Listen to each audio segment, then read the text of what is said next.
On today's show, we're going to be talking about religion's effect on society versus society effect on religion. I'm basing this particular argument on the classic association doesn't cause causation argument. If you look at different nations, they'll often have a prominent religion. Let us take Catholicism. Most people think very highly of Switzerland. It is a Catholic nation. But if you look at Ireland until very recently, it was a third world nation. Both nations are Catholic. Now, if you go to the Muslim world, Dubai is a very wealthy nation and it's run by Muslims. But then you have Afghanistan as well. Okay? But then you go into the Orthodox world. If you look at the Byzantine Empire, it was the biggest, most powerful, most advanced nation of its time. But now if you look at many Orthodox nations now in the former Soviet Union, they're incredibly dysfunctional. I mean, with incredibly high rates of alcoholism. So the question I ask in this video, and we're comparing different religions as well, how much does religion or faith affects the nation and society versus society and the state affecting religion? How do we wrestle with these concepts? Like, who's influencing who? Or are these true believers, or are they simply not practicing their faith correctly? We're going to try to wrestle with these concepts. David Gold? Well, you've put lots on the plate there, Derek. I mean, the central question you are pondering is, does society affect religion? Does religion affect society? That's sort of one way of trying to gesture towards something, I think. Mm-hmm. Obviously, religion is part of society, and religious people live within and through a society. Societies have a great many things that have led to them, that shape them, and institutions, aspirations, diseases, missteps that are all at work in them. I love the religions of the world.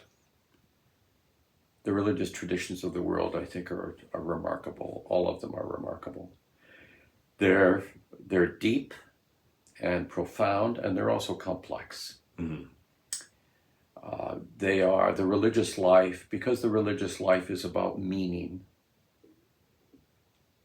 about the deepest meaning, and is a form of response to the deepest questions that human beings ask. What does it mean to be human?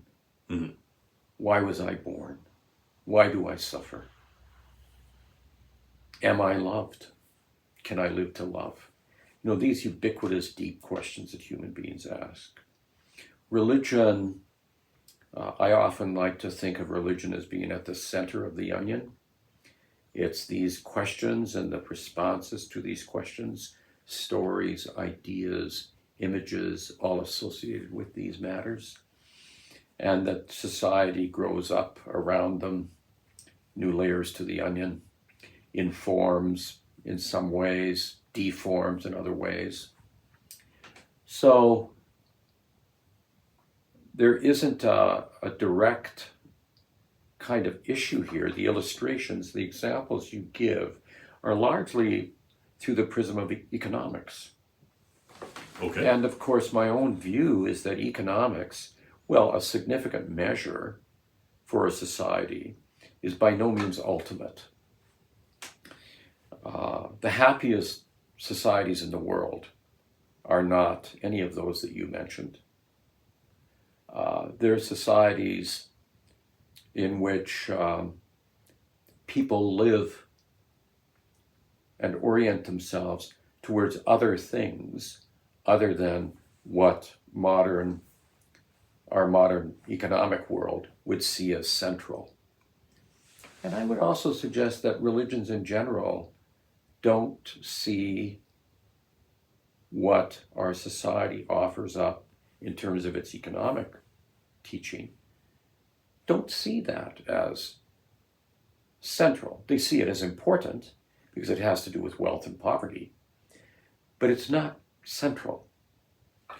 So I think of Ireland, the way you characterized it, if we were to turn that around, I would say Ireland is one of the richest countries in the world, precisely because it's got the most eccentrics per capita of any society that I'm familiar with.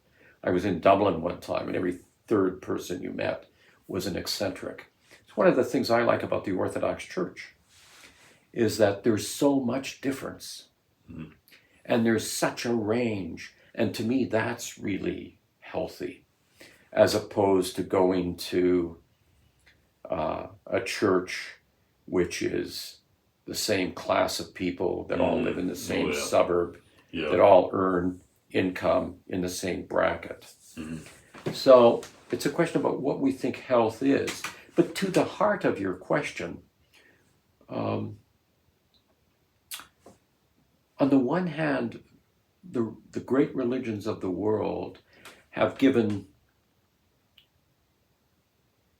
they have been a part of how societies have been ordered, what the understanding of human relationships is.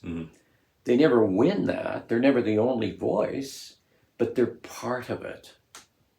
And so my own view is that we should be much more concerned with having what I would call a modest religion than having a great religion. That is, I might even say a small religion rather than a great religion. That is, the imprint of our faith ought to be configured differently than people often think of it. We often think, when we think of Canada, some people think it's a Christian nation, and we have those kind of ideas kicking around in our mind. My own sense is that we need to look at what the great gifts of Christianity are. What are those great gifts? And we see it so simply and beautifully portrayed in the gospel narratives. Look at the way Jesus Christ walks the valley of the Galilee, the streets of Jerusalem. Look at what his relationships are like. Very personal and very personal. It's personal and present. Yep.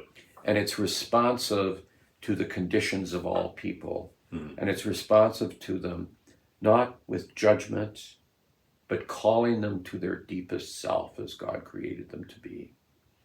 So the Christian faith, it is, in many ways, Christianity is a small faith when we look at it in terms of the other religions of the world.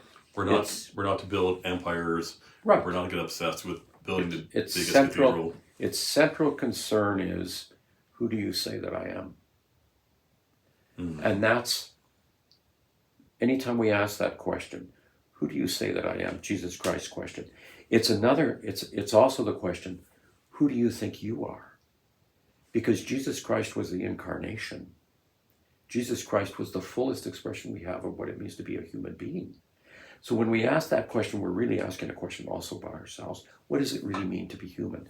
So the Christian genius is, as a faith tradition, is on how it helps us understand what it means to be in the image of God and what it means to move towards the likeness of God through our life and through our maturity into holiness. That's at the heart of the Christian tradition. That's its genius. If we turn it into a big religion and say we should have the Byzantine Empire back, or other kinds of fantasies, Christian nationalism or things of that nature, we then begin to deal death. Now, I love the Byzantine Empire and the great contributions of Christian civilization, but we should not confuse the contributions of Christian civilization with the Christian faith. They're related to each other, but they're not the same as each other. Just the faith is yeast. The faith is, as Jesus Christ said, the mustard seed. And many things will result from that. Some of them very good, and some of them will be disordered.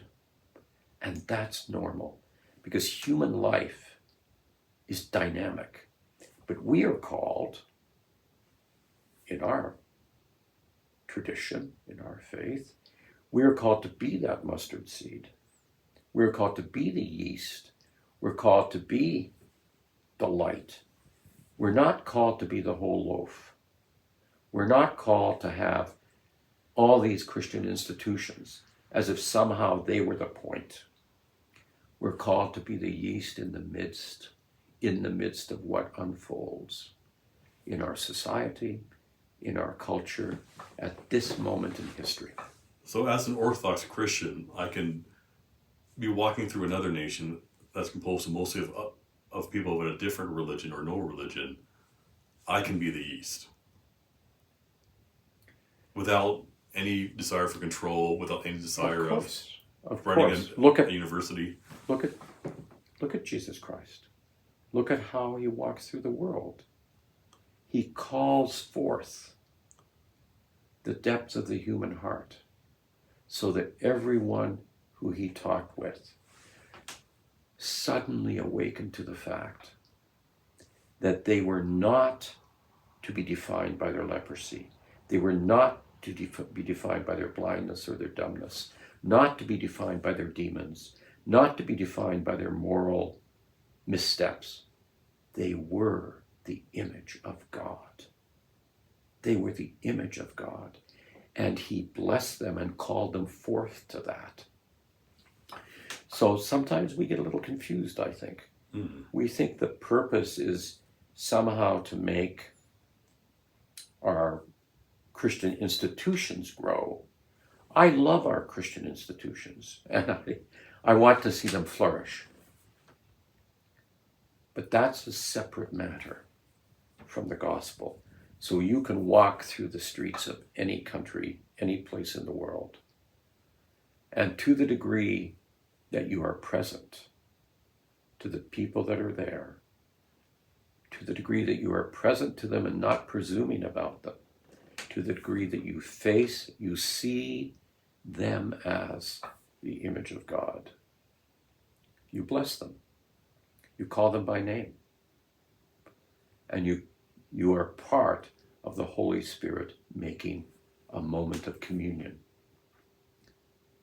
That is the seed, the yeast.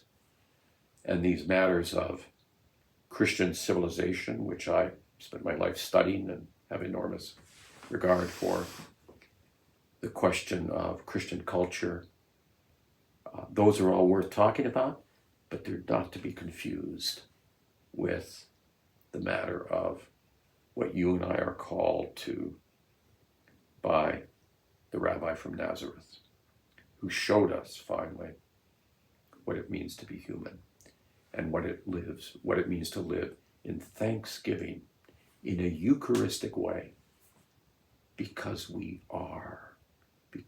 have been brought into life. We can live a Eucharistic way. We can live in thanksgiving.